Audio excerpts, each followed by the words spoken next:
The S&P 500 gained more than 1% on Wednesday, while oil crossed $110 a barrel on Thursday. Those two facts ran in opposite directions all week, and the gap between them is the story. Equity markets priced in a war ending cleanly. Energy markets priced in a war that does not end at all. Brent crude posted its steepest monthly gain since the 1990 Gulf War. The national average gas price rose 37% in roughly 1 month, from $2.98 to $4.08 per gallon. The Dow staged a 400-point rally on Tuesday on exit signals and another 400-point rally on Wednesday on a ceasefire claim, while WTI crude surged past $112 intraday the following morning. No verified reopening of the Strait of Hormuz accompanied either rally. That is the contradiction that defined this week. Equities moved on headlines, energy moved on physical reality.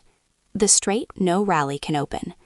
The week's dominant variable was never diplomatic language, it was a 21-mile waterway. Fewer than 5 vessels per day were transiting the Strait of Hormuz by the end of March, down from more than 100 before February 28. That reduction put roughly 1/5 of the world's oil supply under effective Iranian pricing control. When Trump's national address on Wednesday night contained no exit strategy and no U.S. commitment to clearing the choke point, WTI responded the following morning, not with relief, but with another leg higher. The physical market confirmed the gap. Buyers in Houston were paying a $5.50 premium over the May futures contract for spot deliveries, reflecting the collapse of near-term rerouting options. Rystad Energy warned that onshore oil inventories could fall to multi-year lows as early as August. The IEA released 400 million barrels from strategic reserves earlier in the month. Prices kept climbing anyway. SocGen set $125 Brent as its April base case, with spikes toward $150 if the Red Sea corridor also closes. Trump told other nations to take the lead in protecting the Strait. Signum Global called that scenario extremely unlikely, citing damage to the U.S. economy and harm to Gulf allies. Capital Alpha Partners put only 25% probability on the war ending by May. The Fed's impossible position. The energy shock connected directly to monetary policy through a channel Jerome Powell named explicitly. Speaking at Harvard on Monday, Powell said the Fed's tools have no meaningful effect on supply shocks. That statement removed a 2-year assumption from the market that rate policy could buffer against inflation regardless of its source.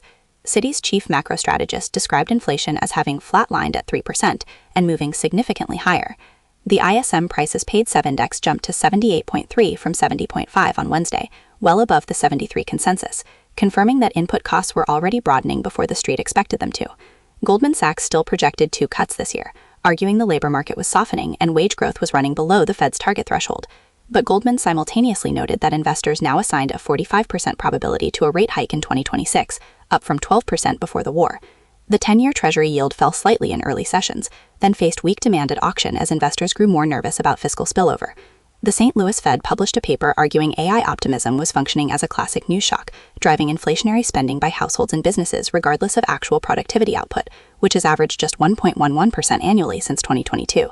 The Fed now faces inflation rising from an external shock it cannot cool, and a growth picture softening in ways rate cuts could worsen. A labor market already frozen. The labor data made the Fed's position harder still. February's JOLTS report, which predates the Iran war entirely, showed the hiring rate falling to 3.1%, matching April 2020 when businesses were physically shuttered by law. Job openings dropped to 6.9 million.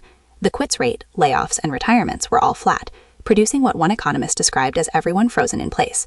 Employ America estimated weather and healthcare strikes explained 50 to 60% of the February softness, leaving a real and unexplained residual.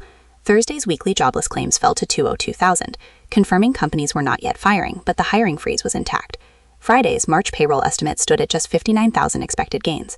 With markets closed for Good Friday, investors carried that number into the long weekend unresolved. The mechanism producing this freeze is not mass layoffs, but a slow contraction of dynamism. Fewer new hires, fewer job switches, fewer entry points. Surging fuel costs were expected to deepen it further through March, hitting transportation, manufacturing, and retail in ways that would show up in April's data rather than Friday's print. Goldman Sachs, Moody's Analytics, and EY Parthenon all raised their 12-month recession probability during the week. Tech capital flowing, not landing. The week's sharpest internal contradiction with equities arrived Tuesday morning when Oracle employees received termination emails at 6 a.m. with immediate system access cut. TD Cowen estimated 20,000 to 30,000 workers affected, the largest tech layoff of 2026. The rationale was not financial distress.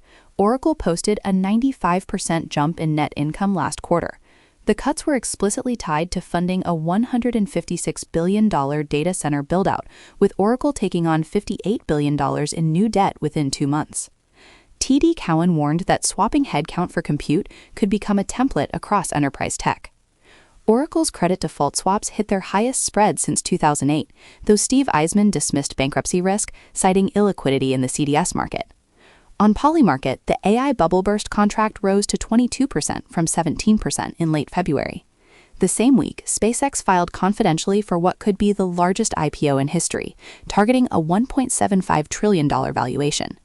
21 banks lined up under the codename Project Apex. Capital was flowing into AI infrastructure at scale, while the St. Louis Fed simultaneously published evidence that AI-driven investment was producing inflation faster than productivity. The hype, in the Fed's framing, was outrunning the output. Clean energy's new buyer. The sector most directly inverted by the war was one that had been largely written off. The International Renewable Energy Agency reported Thursday that renewables accounted for 85.6% of all new energy capacity installed globally in 2025, and now represented 49.4% of total world capacity.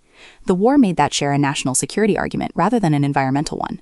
The iShares Global Clean Energy ETF gained roughly 1% over the week, even as $1.5 billion flowed out of broader clean energy funds, a signal that general ESG mandates were exiting while energy security buyers entered with a different thesis. Southeast Asian governments from Bangladesh to Vietnam moved to accelerate electrification. European consumers rushed to install solar and heat pumps at rates not seen since the 2022 energy crisis. In the U.S., the July 4, 2026 construction deadline under the One Big Beautiful Bill Act locked in maximum tax incentives for projects breaking ground by that date, creating a near-term policy accelerant if oil prices held. The UN's Director General stated directly that countries invested in the energy transition were weathering the crisis with less economic damage. That sentence from a multilateral body carried weight this week that it would not have carried in February. The week ended with 3 unresolved tensions pulling in different directions simultaneously. Equity markets rallied twice on ceasefire signals that the physical oil market refused to confirm. The labor market was frozen before the war began and has not yet absorbed its cost. The Fed named its constraint publicly and then ran out of options to name. The weight of evidence points toward oil remaining structurally elevated even if hostilities formally end, because the Strait of Hormuz is a physical choke point, not a political one, and diplomatic language does not move tankers. A ceasefire without a verified reopening of the Strait would leave equities in a temporary relief rally with energy prices still elevated, PCE still rising, and the Fed still unable to cut. That is the base scenario, and it holds as long as the Strait remains restricted and no credible mechanism for reopening it is announced. The recovery scenario requires 2 simultaneous conditions: a rapid, verifiable U.S.-brokered reopening of the Strait, and a March payrolls print strong enough to push recession probability back below the levels Goldman, Moody's, and EY Parthenon just raised. Neither condition is impossible. The 35-nation coalition the UK convened Thursday, without U.S. attendance, could produce a framework that draws Washington back in. A payrolls beat would give the Fed more time before its policy bind tightens further. For next week, 2 benchmarks carry the most weight. First, whether Brent crude holds above or below $110 by the end of the week. That level is where TD Securities loss estimates begin to cascade into inventory depletion warnings. Second, whether Trump's public statements on the Strait converge or diverge further from what his aides are reportedly hearing in private. If those 2 signals continue to split, the Tuesday and Wednesday rallies will have been the most expensive misreadings of the month. The market priced in resolution. The physical world has not yet agreed.